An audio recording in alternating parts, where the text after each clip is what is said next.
Hello दोस्तों, आज हम लोग निफ्टी की कहानी थोड़ी सी करते हैं। नवंबर 2023 का मंथली एक्सपायरी का बस एक दिन बचा है, that is tomorrow, that is Thursday. तो आज हम लोग थोड़ा सा बात करते हैं कि स्थिति क्या है निफ्टी की और आगे का कैसा लग रहा है मार्केट की, आगे क्या होने वाला है।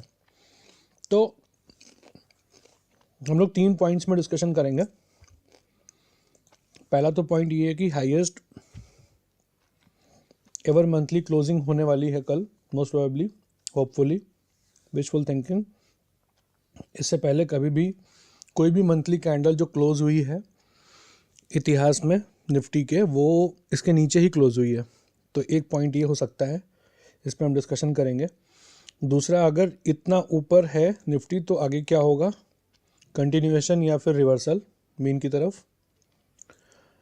और फिर तीसरा पॉइंट है, हम जो हमारे 4 मेजर इंडाइसेस हैं, small cap, mid cap, bank Nifty और निफ्टी, उनको कंपेयर करेंगे और देखेंगे कि इस समय ट्रेडर को क्या करना है और एक इन्वेस्टर अगर है तो उसको कहाँ पे वैल्यू पॉकेट्स मिल रहे हैं। तो चलिए शुरू करते हैं अपने इस डिस्कशन को। सबसे पहले ये निफ्टी 50 का चार्ट है। तो निफ्टी 50 के चार्ट में ये देखिए, this is the monthly candle. ये अपनी नवंबर 2023 की ये वाले महीने की कैंडल है। अक्टूबर देखिए हमारा काफ़ी ख़राब गया था, दैट वाज वेरी पुअर। और उसके बाद ये हमारी कैंडल बन के आ रही है, मंथली कैंडल। मैंने ऊपर नीचे की लाइन खींच दी है ये इसकी रेंज दिखाने के लिए कि ये यहाँ पर इसके थोड़ा नीचे से विक भी दिख रही है। यहाँ से ओपन होता है, वन साइडेड रैली है, और यहाँ पर कल शायद होपफुली या इसके ऊपर कहीं या इसके नीचे कहीं क्लोज होगा। तो ये एक कायदे की लॉन्ग मारू बोजू कैंडल दिख रही है विद स्मॉल विक्स ऑब्वियसली।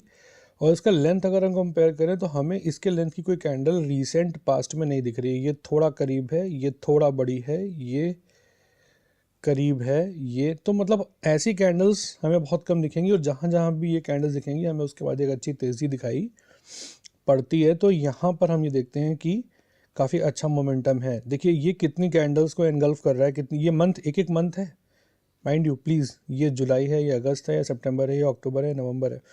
तो ये कितने कैंडल्स को खा गया, कितने को एनगल्फ कर लिया इसने। ये जुलाई को खा गया क्योंकि जुलाई के ओपन और क्लोज से ये इसके अंदर ही समाहित हो गया। अगस्त को खा गया, सितंबर को खा गया, अक्टूबर को खा गया। तो हमारा जो नवंबर का कैंडल है ये इतना बड़ा एनगल्फिंग है कि ये 4-5 महीने के, 4 महीने के 5 क्यों, 4 महीने की कैंडल्स को एनगल्फ कर रहा है। और ये जो ये मार्केट यहाँ से रेंज बाउंड हुआ था, एक रैली आई थी पहले यहाँ से, ये एक रैली आई थी, उसके बाद मार्केट यहाँ से जो रेंज बाउंड हुआ था उस रेंज में मार्केट रुका। और अब मोस्ट प्रोबेबली ये जो कैंडल है ये यहाँ से तैयारी है मार्केट के यहाँ से ऊपर जाने की, ऐसा प्रतीत हो रहा है। तो highest ever monthly close candle, हाँ। तो पॉइंट जो हम जिस पर डिस्कशन कर रहे थे कि अगर आप इसको देखें ध्यान से तो इसके पहले की कोई भी मंथली कैंडल जो है, अगर ये यहाँ पर क्लोज होती है तो इसके पहले की कोई भी मंथली कैंडल, चाहे ये हो, चाहे ये हो, चाहे ये हो, चाहे ये हो, या कोई भी हो, उससे ऊपर एक क्लोज हो रहा है। तो ये मंथली लेवल पे अगर कोई व्यक्ति मंथली ट्रेड्स लेता है, इन्वेस्टिंग कर रहा है लॉन्ग टर्म के लिए, उसके लिए बहुत ही शुभ संकेत है, बहुत ही बुलिश संकेत है। क्योंकि क्रूड, हम फंडामेंटल्स जान रहे हैं, मैक्रोज जान रहे हैं कि क्रूड 80 के आसपास है, इंटरेस्ट रेट पीक पे है, जो अब यहाँ से सूनर और लेटर कट्स होंगे। यूएस में भी अगले साल इलेक्शन है, इंडिया में भी इलेक्शन है, तो रेट कट्स होंगे ही। तो यहाँ से मार्केट्स के ऊपर जाने की बहुत प्रबल संभावना बन रही है मंथली लेवल पे। तो ये हमने देखा कि लॉन्ग टर्म पे मंथली लेवल पे हमारा जो व्यू है वो बुलिश है। फिर उसके बाद अगला अगला जो टॉपिक है हमारा, व्हाट्स नेक्स्ट, बुलिश कंटिन्यूएशन और मीन रिवर्सल। हाँ, मार्केट के इतना भाग जाने के बाद तो अब क्या होगा, मतलब ये तेज़ी कंटिन्यू करेगी या रिवर्सल आएगा। तो देखिए अगर हम इसको मंथली लेवल पे देखें तो अगले मंथ पे तो हमको तेज़ी ही दिख रही है और हमें ट्रेंड में जो दिख रहा है वही मान के चलना चाहिए। Trend is our friend. कई बार लोग बोलते हैं कि नहीं ये बहुत भाग गया, अब ये यहाँ से रिवर्स होगा। अरे भाई आपको कैसे पता चल रहा है? चाहे एफआई डेटा हो, चाहे डीआई डेटा हो, चाहे कोई भी चीज़ हो, जितने भी टेक्निकल फंडामेंटल्स हैं वो सारे के सारे इशारा कर रहे हैं बुलिशनेस की। लेकिन आपको चूंकि लग रहा है कि इस मंथ में 1000 पॉइंट भाग गया बेसिकली, ये देखिए 19,075 से लेके 20,075 या 96 जो भी है, लगभग 1000 पॉइंट चूंकि भाग गया है, तो आपको लग रहा है कि अब रिवर्सल होना चाहिए। लेकिन ऐसे नहीं होता है। हम उन्हीं पॉइंटर्स पर एक्शन लेते हैं जो एक्शनेबल पॉइंटर्स हैं। ऐसा नहीं करते हैं कि सब चीज़ें बुलिशनेस बता रही हैं और हम कॉन्ट्रा चले जाएं, तो फिर हम ट्रेंड के खिलाफ जा करके ट्रेडिंग कर रहे हैं। इन्वेस्टिंग कर सकते हैं, कॉन्ट्रेरियन ट्रेडिंग नहीं कर सकते। तो हाँ, तो अब सवाल है कि ये बुलिश रहेगा कि रिवर्स करेगा, रिवर्सल रहेगा, मतलब बेरिश तो नहीं ही रहेगा। तो अगर हम वीकली में देखें तो देखिए, हाँ वीकली में ये यहाँ तक चूंकि गया है, तो देयर इज़ अ पॉसिबिलिटी कि वीकली लेवल पे ये यहाँ से रीट्रेस करके अपने मीन को, which is the mid part of Bollinger band, which is 20 days moving average, तो ये पॉसिबिलिटी है कि 20 डे में से तक ये आए और फिर यहाँ से अपनी नई जर्नी फिर से शुरू करे। ये पॉसिबिलिटी है, क्योंकि स्टॉक्स मतलब मार्केट कभी भी एक तरफ से नहीं चलता है, वो चढ़ चढ़ के गिरता है और गिर गिर के चढ़ता है, ये देखिए। तो ये ठीक है, लेकिन जो उसका ट्रेंड होगा वो हायर हाई हायर लो का ही होगा। ऐसा अभी जो ट्रेंड जो चल रहा है, जो हमें दिख रहा है, हम उसको बोलेंगे। तो उस लॉन्ग टर्म पे एकदम बुलिश है। मंथली, जहाँ तक हमारा मंथली ओवरव्यू है वहाँ पे एकदम बुलिश है। हाँ, डेली और वीकली में हम बोलेंगे कि मार्केट हाँ अपने मीन को रिवर्ट सिर्फ डेली में जाए,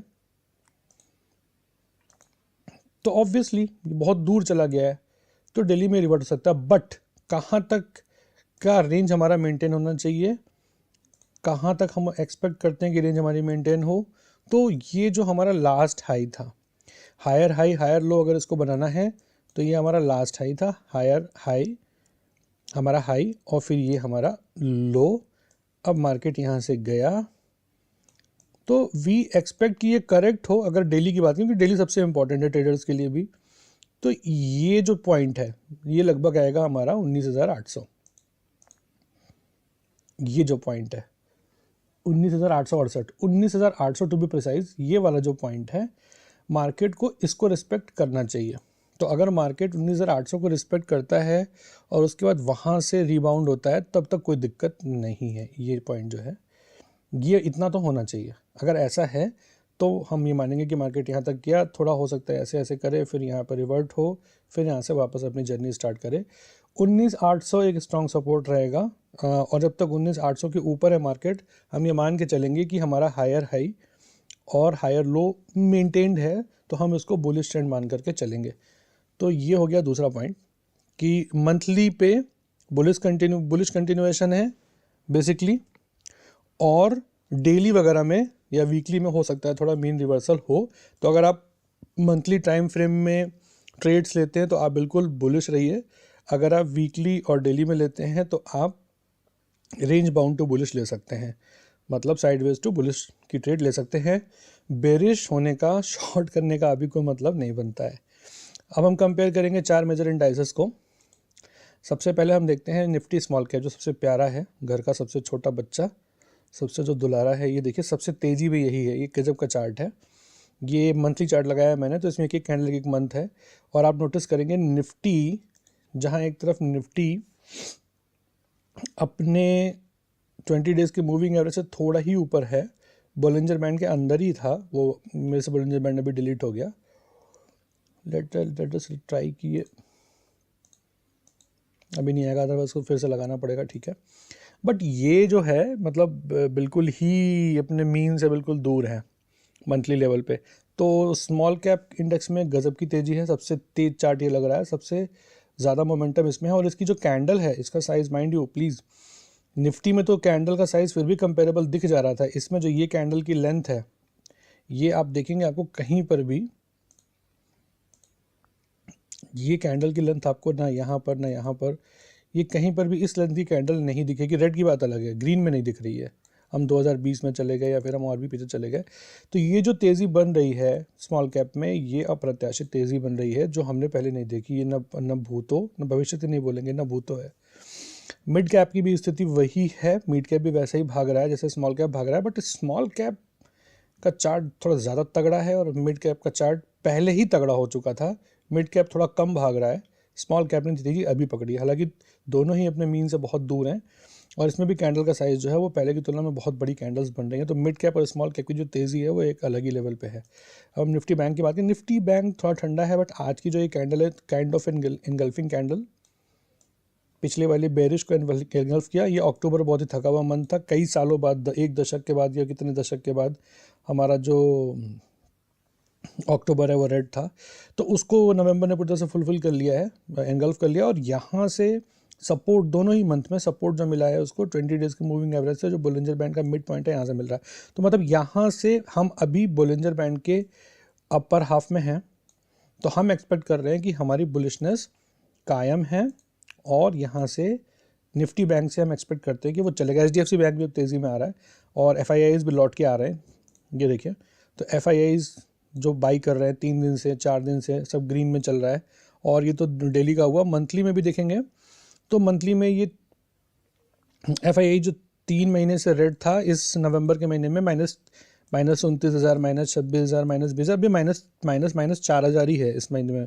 तो काफ़ी इम्प्रूवमेंट FII की बाइंग में भी आया है, जिसका सीधा असर आपको यहाँ पर दिखाई पड़ेगा। क्योंकि where is the value pocket, Nifty bank is the value pocket, that too private banks. क्यों? क्योंकि PSU बैंक्स में अच्छी तेज़ी पहले ही बन चुकी है। तो इस एनालिसिस का लास्ट पॉइंट जो मेरी अकल, छोटी सी अकल कहती है, वो ये कहती है कि यहाँ पर निफ्टी बैंक में एक अच्छी तेज़ी हम एक्सपेक्ट कर सकते हैं 6 से 8 महीने में। किसी को 1 साल 2 साल के इन्वेस्टिंग करनी है तो अब वो टाइम आ गया है कि वो व्यक्ति बैंक्स में इन्वेस्ट कर सकता है। ये उसकी अपनी चॉइस है कि वो स्मॉल फाइनेंस बैंक में जाता है, कॉमर्शियल प्राइवेट बैंक्स में जाता है। ये मंथली चार्ट है, देखिए। अब इस मंथली चार्ट में ये 1 नवंबर में देखिए HDFC बैंक ने भी एक संकेत दे दिया है। HDFC बैंक ने कहाँ से कहाँ तक की जर्नी तय की है, let us close this, zoom कर लेता हूँ। मैंने इसको थोड़ा सेटिंग्स चेंज की थी because I was unable to. 1460 से 1561, तो ये मेरे हिसाब से अब ठीक लेवल पे आ गया है। केवल 20 डेज़ के मूविंग एवरेज को छोड़कर HDFC बैंक ने सारे मूविंग एवरेजेस को तोड़ दिया है और यहाँ से HDFC बैंक हमें अच्छा लग रहा है। एक बार हम कोटक को भी देख लेते हैं। तो ये पॉकेट लग रहा है मुझे वैल्यू का, यहाँ पे बहुत तेज़ी अभी तक नहीं बनी है। अगर किसी को पैसा लगाना है, कोटक थोड़ा सा सुस्त है, 50 और 20 दोनों दिन के मूविंग एवरेज के नीचे, और कैंडल भी थोड़ी थकी हुई है। कोटक में हैंगओवर, हालांकि वो लीडरशिप चेंज तो हो गया है। ICICI बैंक तो मुझे लगता है कि ऑलरेडी तेज होगा।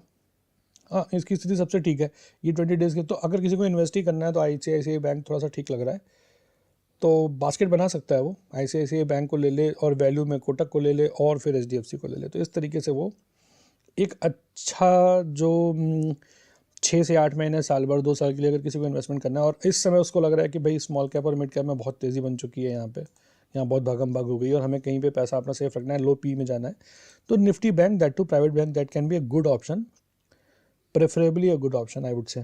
तो आज की हमारी ये एनालिसिस हम लोग यहीं पर ख़त्म करते हैं। आई होप कि आपको वीडियो पसंद आया होगा। अगर आपको वीडियो पसंद आया तो प्लीज़ इसको लाइक करिए, दोस्तों के बीच में शेयर करिए, सब्सक्राइब करिए, इससे हमें मोटिवेशन मिलता है। Thank you.